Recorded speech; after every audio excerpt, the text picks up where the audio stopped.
I'm very excited to welcome you to Inside with OutNow, a daily live, well, not a daily live anymore, a regular Facebook Live, and hosted by volunteers with Refuse Fascism. I'm Sam, I'm one of those volunteers, and I want to welcome you to a discussion with Coco,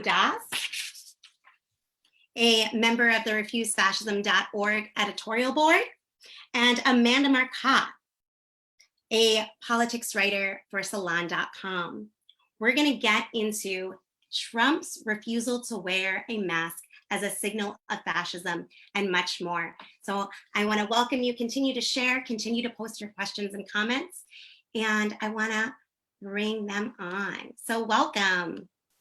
Hi, Sam. Thank you so much. And Hi, welcome. thank you. And I want to thank Amanda and welcome to Inside with OutNow. And I'm really excited to talk to you.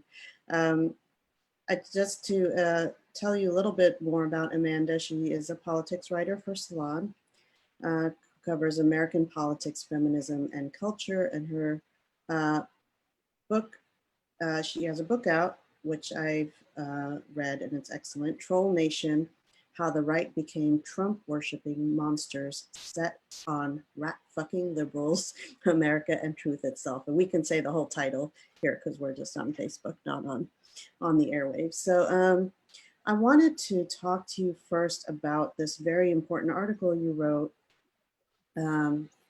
Oops, They Did It Again, Trump's Refusal to Wear a Mask as a Signal to Fascism. And it's hard to believe, as a lot of things are hard to believe that are coming down right now, but at a time during a pandemic where humanity is facing a novel coronavirus that we do not have immunity to, that the fact that mask wearing has actually become a culture war flashpoint.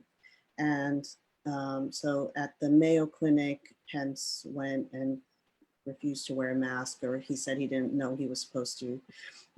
Trump refusing to wear a mask at the Honeywell factory. And a lot of the media has treated this as like just being careless or stupid or, ignorant, unknowledgeable about the need to wear a mask. But in your article, you actually make a very important point about what this means culturally, and that this is not, there's some deliberation to this, that it's a fascist signal. So can you break down a little bit for us what is going on with this and what is it about? What message is it sending? Well, it was interesting to me because scholars of fascism say that it's sort of core to the idea of fascist ideology, and I define it more as like a fascist impulse on Trump's part. I don't think he's like a studied ideologue or anything of that nature, but I think he thinks this way. He's sort of instinctually fascist, as it were. But core to the ideology is this notion that the race should be strong, that the people should be strong, that modern civilization has made people weak, especially men weak and urbane and effeminate and all these other terms that they use as synonyms for weak, sickly and things like that. And that the only way to make your civilization strong again is to functionally call people that are classified as weak. And in Nazism, obviously, it wasn't, they targeted Jews mainly with, describing them as parasitical and weak. But they also targeted disabled people, gay people, certain women that were seen as gender or patriarchal traitors, things like that. So you see that kind of mentality nowadays in the refusal to take the coronavirus seriously, in the refusal to take basic healthcare measures to protect people. In the sort of fascist ideology, right, anybody who would die of coronavirus is a weak person who probably is just a leech or a parasite on the herd, and the only way they can kind of even prove their nobility or worth as a human being is to die for the greater good, to basically peace out, because they're supposedly a parasite on our culture. And when somebody doesn't wear a mask, I think it's important to understand that the mask is not there to protect you. The mask is there to protect other people, because the whole point of the CDC recommendations and public health recommendations in other countries is that we know that a lot of these viruses are asymptomatic, especially at first. So you can be walking around spreading it to other people, and the mask is there to keep you from doing that. I was out at the grocery store the other day. I had a mask on. I coughed. I didn't mean to, and I'm not sick, but it's seasonal allergy season. And I felt a lot better. I had the mask. It stopped particles from leaving my face. In case I have the coronavirus, I probably prevented somebody else from getting it, right? But when Trump won't wear it, when Pence won't wear it, there's a not subtle implication, especially to their more fascist followers, that in a sense, if people get the coronavirus and die of it, it's for the best, because they were just dragging the rest of us down anyway. And you see this in a lot of their other rhetoric about this, right? Which is calling people who get the corona, like calling on Americans to be warriors by putting ourselves at risk of getting the coronavirus, saying things like the people that are dying were on their last legs anyway, things like that. There's very much a thread of an impulse in Trump and his administration to just let this virus wash over us, on the grounds that if it kills you, you probably were a drag on society anyway, and it was for the best. So that's kind of the summation of my argument. And we know from their policy that there are people that they feel are worthy. Make America great again is very much about making America white again. And then there are people that are constantly demonized and targeted, and actually targeted by policy, like what Sam was saying about these immigrant kids, migrant kids that are being sent back to their deaths, right? That there are certain populations that are actually just subhuman. And while they, maybe don't always come out and say that, they will say that, torch-bearing Nazis in Charlottesville are fine people, or these Michigan militias are fine people. And you had, there was a quote in your article, you quoted Natasha,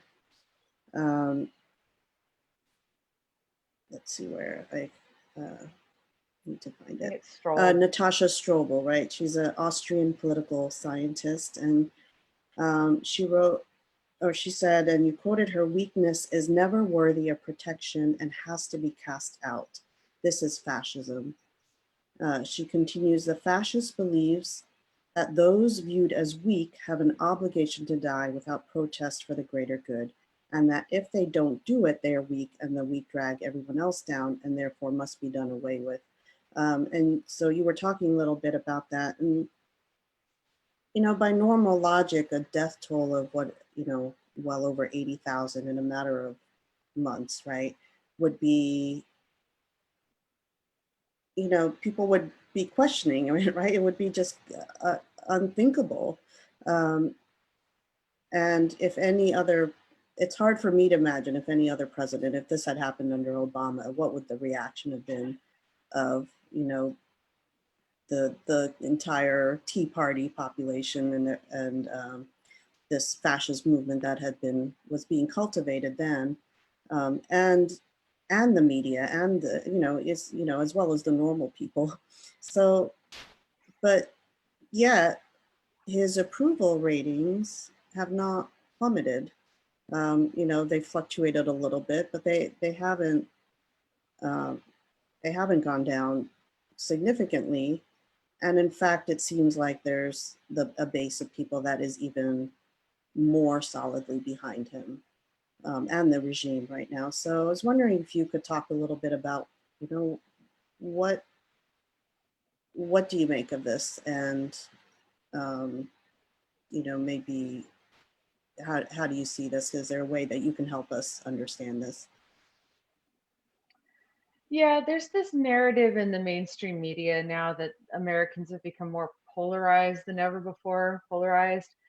And that's a really misleading narrative because it implies that there's sort of two groups of people that are moving away from each other at like equal speeds. Whereas what we're actually seeing happen is that Republican voters who in the past were loyal Republicans, but it was a party identification and it didn't, I don't think, go a whole lot deeper than that, have really developed into a tribe. And these identity politics now run a lot deeper. They are, it's tough to name them. It's so recent, and I think a lot of these folks, even, you know, they're older, most of them, even like 10-15 years ago, probably wouldn't have thought of themselves as members of a tribe, and may balk at that now, but they are more than a subculture. They are forming into functionally, at least in their self-perception, something of an ethnic group, right? Closer to that. And it's this like white Christianist, nationalist group of people. And that creates an unwillingness to accept evidence, that creates an unwillingness to listen to countervailing arguments. And part of the reason is when people disagree with you, that is no longer felt as disagreement, it's felt as an attack on your identity. And for, I think, Trump voters, it's just become impossible for them to listen. It's become impossible for them to take in new evidence that contradicts their point of view, because all they hear is the fake news media is out to get me. And unfortunately, we've seen this kind of mentality rising up around the globe in all sorts of different countries. For whatever reason, there just seems to be right-wing authoritarianism, fascism, whatever name you want to call it, developing in India, in China, in the United States, in some parts of Europe and Turkey, places like that. And it's all kind of the same thing. These people that have decided that they're under threat and they will not hear, they've just decided that evidence, argument, and facts don't matter anymore, that all that matters is this kind of tribal identity, this nationalism. I think that's really important. And I want to take a minute to read. We actually talk a little bit about that in our statement of conscience, which is a really important document, it's our main way that we are organizing people to this, at the moment, this consciousness and need to actually see what we're facing, face the reality of that, and figure out how we get to a point where millions of people who actually hate this, who do not want to live in this kind of future, where they actually step outside of normal channels and actually work to drive out this regime, which is a fascist regime that has its finger on the nuclear trigger, that has the ability to kill 80,000 people in weeks, with its negligence, its policy, its anti-science rhetoric, all this stuff. So that the very first step in stopping a fascist America is getting this regime out of power. And this is what we're organizing for now. It says in our statement of conscience that I encourage everybody to read, sign, and share. We must say out loud what has been too often spoken in whispers and riddles. An American fascism is here and advancing, wrapped in the flag and Mike Pence's Bible taken literally, spreading its poison of white supremacy, misogyny, xenophobia, and oppressive fundamentalist traditional values. It's long past time we cast aside, now this is another paragraph that is further down in the statement. It is long past time we cast aside illusions and self-delusion. For years, people have waited for the blue wave, for Mueller, for impeachment. but the normal channels turn into dead ends as the regime shreds norms and changes the rules. And I want to talk to you a little bit more about that in context of your book, Troll Nation.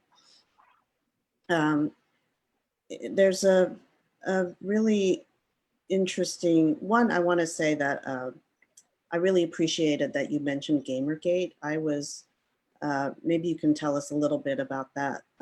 When that happened, I live in Austin, and I was reading about it and thinking, this is horrifying, right? That this woman is getting death threats. They had to they had to cancel one of these panels that these women were on because they could not guarantee their safety at the South by Southwest. This is when I was reading it, and I remember thinking, this is horrifying. Like, why is this happening? But I didn't see it as a harbinger of things to come. But in your book, you really, you talk about it as a sign of what was to come, and Trump becoming the president of this troll nation. And there's a really important quote in your book where you say, when social progress cannot be argued against, its opponents instead turn to trolling. And Trump, ignorant, thoughtless, mean, barely literate, would be their leader. I was wondering, this question was also posed to Lucian Truscott, who writes for Slate, because he said that it took him a while to see this regime as fascist, but now he sees it in Technicolor.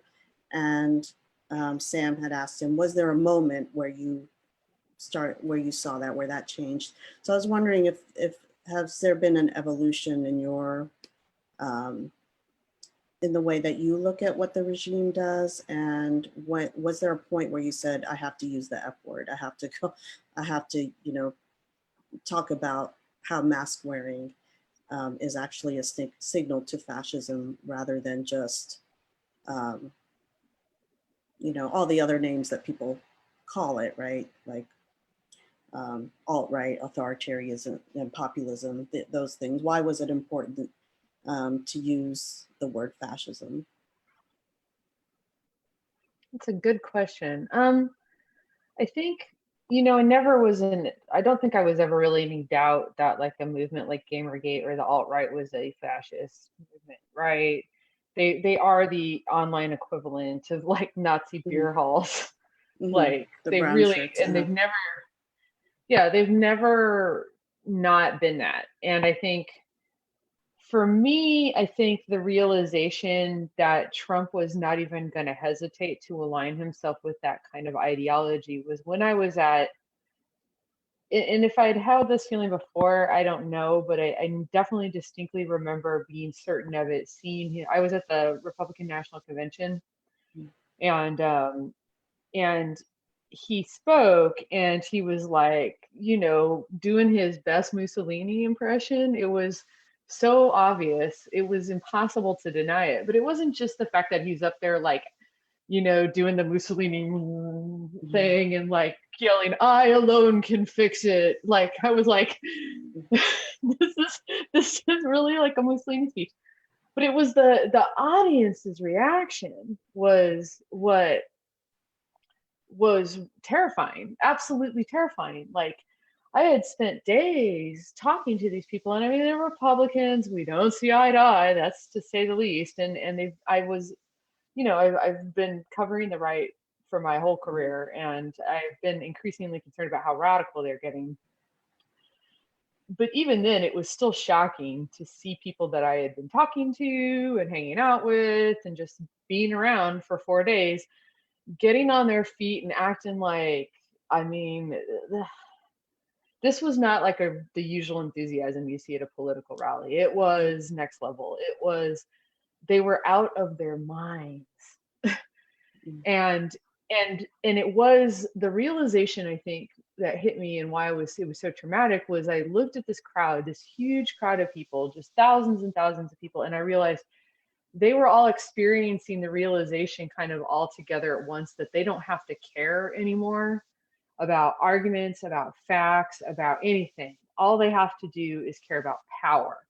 And at that point, you have abandoned any investment in liberal democracy. And at that point, you have basically converted to fascism. You make some really important points about how they use the mantle of free speech to avoid actually talking about the content of what they're saying, because the content is hard to argue in favor of. They're basically white supremacists and misogynists, but when you say you're actually just out there fighting for free speech, then you can avoid talking about the content. We have a few questions from viewers. So can you talk a little bit about the intersection of conspiracy theories and the fascist justifications for not wearing a mask? And there was another question sort of related is, someone said, from what I've read, I can understand why these fascists refuse to wear a mask, but why do they attack people who do? What is so offensive to them about that they'd object to other people wearing a mask? I mean, I think you sort of start to get at that with the question of actually who's dying from this disease, and the point about superiority and weakness, and weak people being like parasites that, in their view, that need to die off. So, but I'll let you, I was wondering if you can speak to these questions, particularly the conspiracy theories. Well, and I think I can fold the second question in too. I think that it's really important to understand how much, and this is what my book Troll Nation is really about in a lot of ways, is how much the modern conservative movement, as it's turned to authoritarianism, has really embraced the idea of manufacturing reality. Steve Bannon has famously said that what you do is you flood the zone with shit, right? What conspiracy theory? So there's a conspiracy theory, like a right-wing conspiracy theory, has two sort of simultaneous purposes. One, it creates a justification for embracing inhumane policies and views. So we see this, or what you do is you say, I'm the victim of a conspiracy, therefore whatever action I take next was self-defense, and so it's justified. And we see this going on right now with Trump yelling about Obamagate. No one even knows what that is. But he's basically trying to create this conspiracy theory where Obama did some vague criminal action against him, and therefore he's justified in literally anything else he does, whoever he pardons, whatever laws he breaks, however he uses the DOJ to persecute his political enemies because they did it first to him, right?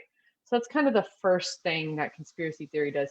The second and possibly more important thing that conspiracy theory does is it dismantles the idea of reality as a legitimate basis for making decisions or settling arguments, right?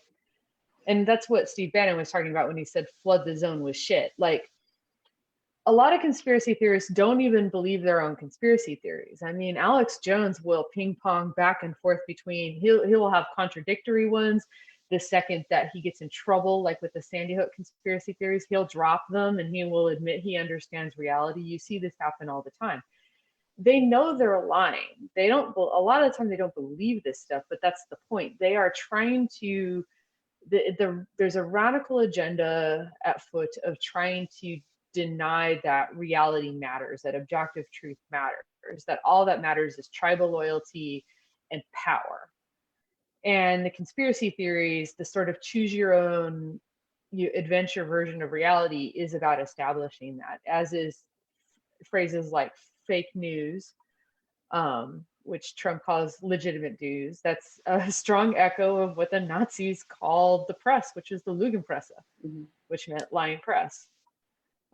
This is, I know that people get tense around these comparisons, but unfortunately they're just sitting right there.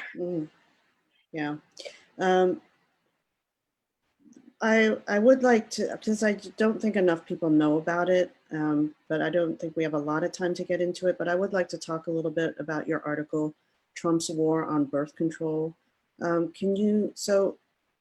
I mean, we've seen there are two things going on with this pandemic. Is one, they almost couldn't help botching up the whole response because of their whole anti-science, Christian fashion. You know, there's a lot of elements, the conspiracy theories that inform their response. But then at the same time, they've seized on this moment, they've seized on this crisis, which they do a lot, to actually forward and advance their whole program.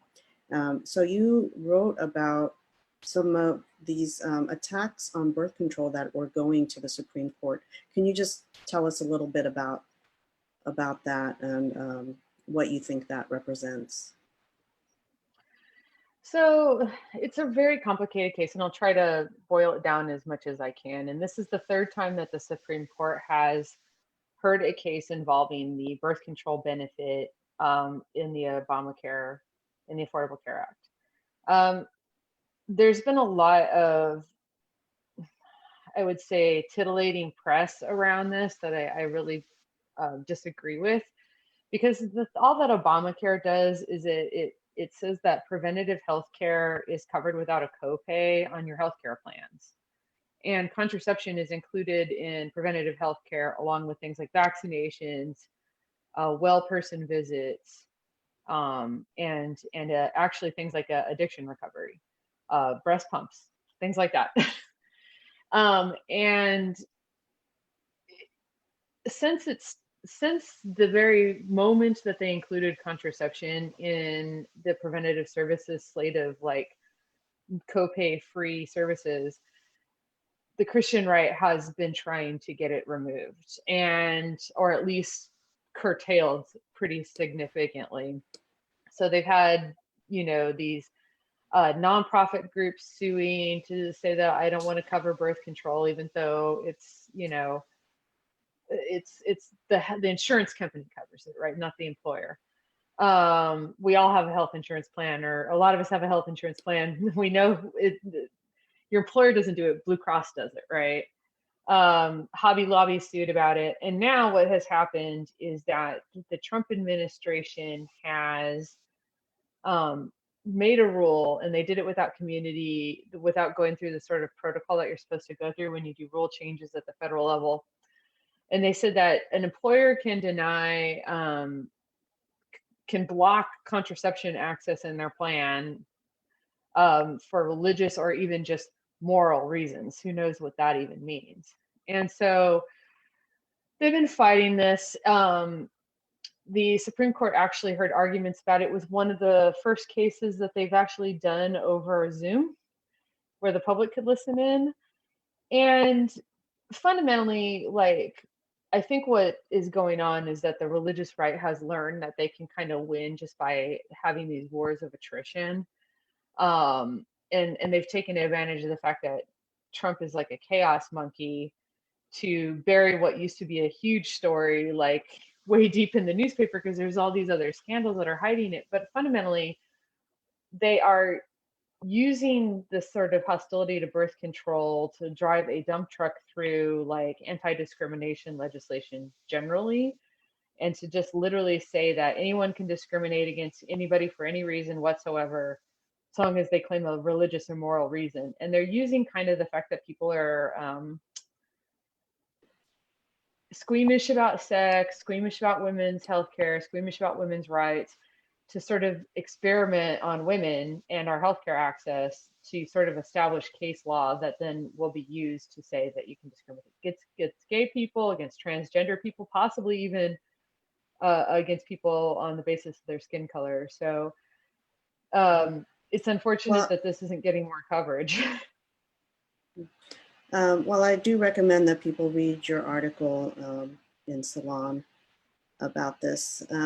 And I wanted to read our definition, or our answer to the question, what is fascism? Because we get, you know, a lot of people think it's just an insult, but actually this is an actual program that is a real, you know, it has direction and momentum.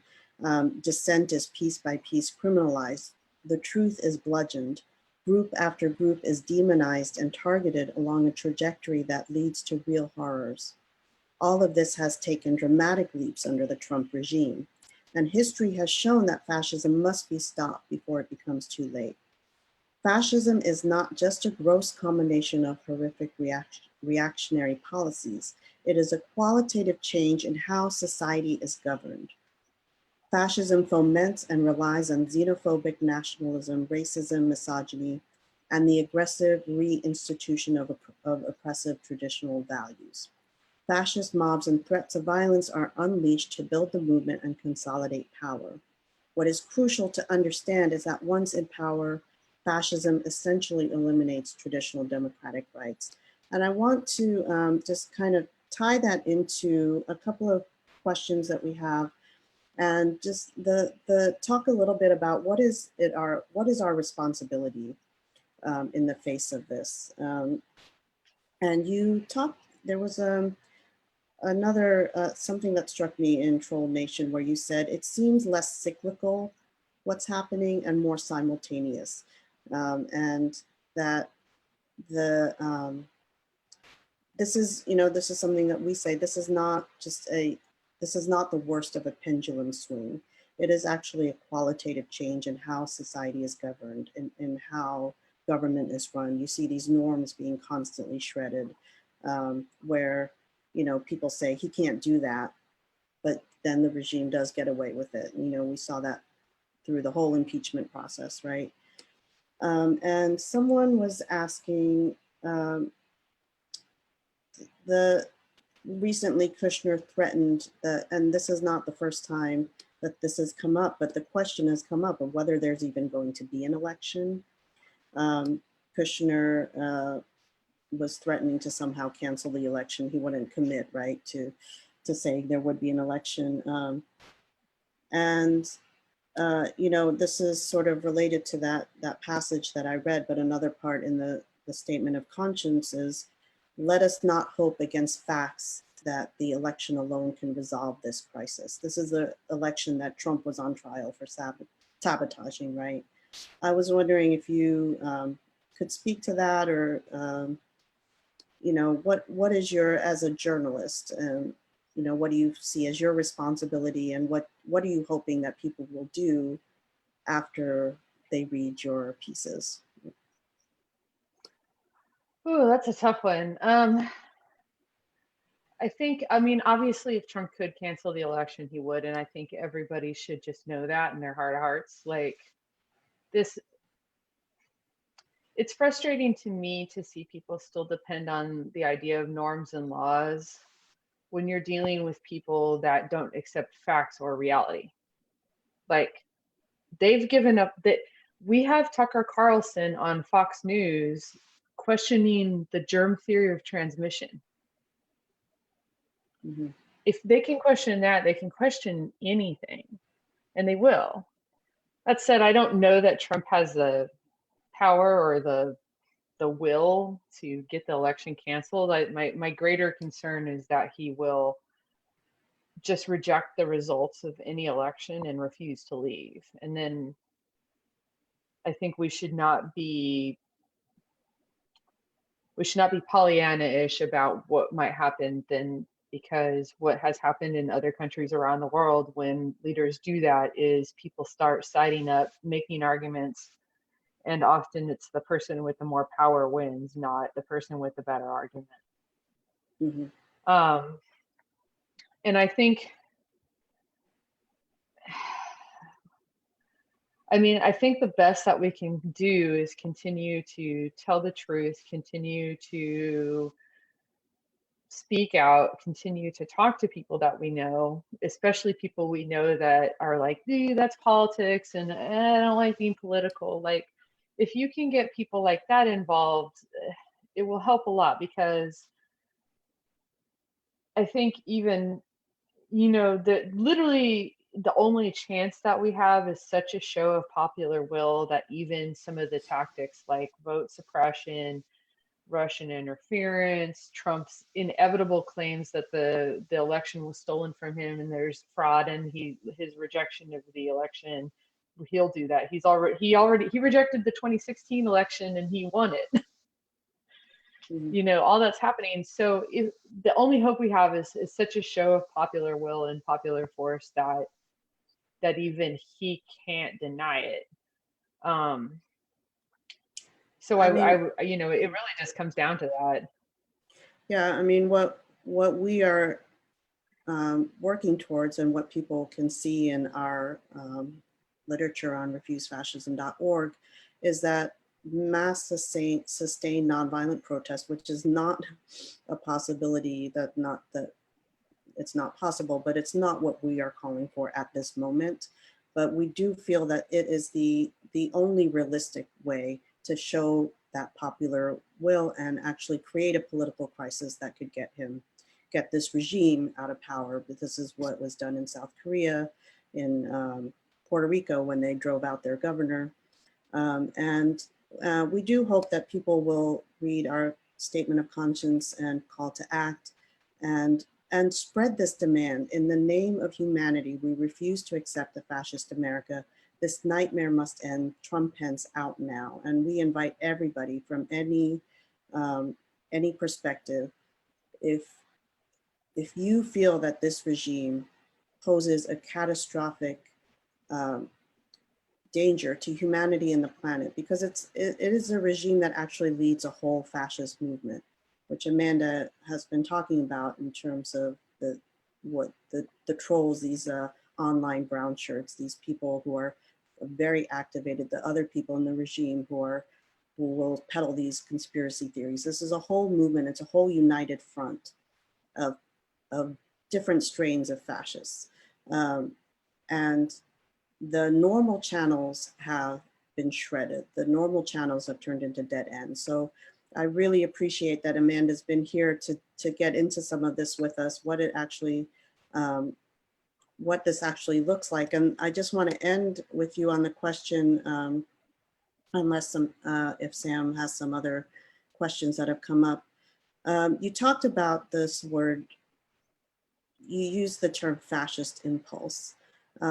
And a lot of people will say that Trump is not a fascist because he has no ideology. But I think what you brought out is this importance of seeing that this has become a pole in society, this way of thinking, this shattering of even the idea of truth, the idea of objective truth, this whole thing that it's just whatever we say is true, might makes right. That's a pole that in society that people are gravitating towards, and with very dangerous consequences, whether they're full ideologues or not, right? So I thought maybe you could end a little bit with just what does this mean for you? What does it mean for women, for people of color, for immigrants, and why does it have to be understood and opposed? You know, I think the main thing to understand is if you read a lot of like historians of fascism, they would actually tell you that fascism as a fleshed out ideology was never ever really truly a thing, not in the same way that say like our ideology of liberal democracy or like socialism or something of that nature was, right? It really is a kind of taped together set of ugly impulses, of bigotries, of this contempt for the supposed weak, of like exaltation of patriarchy, you know, but above all things, a belief that power matters more than anything else, right? It's the will to power, and I think it becomes really clear then what that means for most of us, which is like, it means that all the levers that we have to pull to be treated as full human beings, like appeals to law, appeals to rationality, appeals to humanity, appeals to very much to like enlightenment values, don't matter. They just will step all over you. They will often classify those things as weak and stupid. We see the way that they talk about scientists as weak and stupid a lot of the time, as even giving a crap about what scientists say as silly. And I think that that gives you a real hint as to like what is going on here. And so I think it's very frustrating for a lot of liberals. I have to imagine the folks out in the audience are frustrated by this because you want to argue it down. And I just want to emphasize more than anything, we're up against a mentality that does not accept argument as a legitimate form of discourse. They only believe in power, which is why they don't lie, which is why they lie shamelessly, because it doesn't matter as long as it gets them power. And I think that once you understand that, it's both terrifying, but it at least you can set aside the notion that you're going to argue your way out of this. There's only organizing your way out of this. Well, on that note, I really want to thank you, Amanda, for talking to me and to our audience. And I'm going to pass it back to Samantha, and she's going to close us out. I want to echo that. Thank you. I know that you probably haven't been watching, but our viewers expressed a lot of appreciation, and I hope at some time you get to read more of their comments. It was it was a really meaningful engagement, and I just wanted to thank both Amanda and Coco for this discussion, but also everybody that was participating in the comments. You were as much a part of this conversation as Amanda and Coco. So I appreciate everybody who is being involved. I wanted to let people know about some really important ways to act. And there was something that Amanda said that I was just thinking about. Our argument, who we are speaking to right now, is not the fascists. It's not the people who want women to be thrown back to the dark ages, the people who do not believe that immigrants are full human beings. We're not talking to the people who, hate science and deny the truth. We really need to go and struggle with all the good people right now who are sitting in horror, who are filled with anguish and outrage, and yet are doing nothing. And it is a big problem right now that we've identified, and Coco and Amanda, you've both spoken to this differently and different things that you've written to, but that the most bellicose voices are the most out of touch with reality and the most in opposition to the interests of humanity. And, where is our voice? And it needs to be, in, as Coco just described, a clamor so loud it can't be ignored. And that clamor needs to be the demand Trump Pence out now. The demand for the immediate removal of the entire Trump Pence regime. Nothing less will resolve this nightmare. And so I want to encourage everyone, if you valued this conversation and you want to see more of it, you want to hear more of it, and most importantly, you want to see people acting on this understanding in the thousands, in the tens of thousands, immediately, go to refusefascism.org, read, sign, and spread the statement of conscience that Coco mentioned earlier, and donate generously. And if that means giving $5, do that. In the comments, I'm sure someone has posted a link. It's also, I don't know if you can see here, but Venmo refuse-fascism. How good would it be to give part of your, the check that Trump signed, your stimulus check, to the movement to drive him from power? It would feel really great, wouldn't it? You should do it. There is a way to stop this. And by this, I mean the Trump-Pence fascist regime and the horrors that have been outlined today. It's up to us to follow our conscience, sound the alarm, and organize so that it does become possible for, at the soonest possible time, for thousands to take to the streets across the country in nonviolent, sustained mass protests, demanding Trump Pence out now, growing to millions and staying until our demand is met.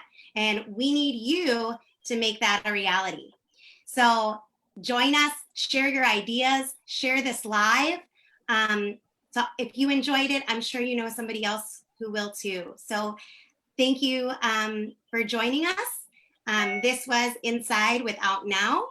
Stay safe, not silent. Trump, Pence, out now. Oh. Thanks again. Thank you, Have a good Amanda. night. Thank you. Thank you.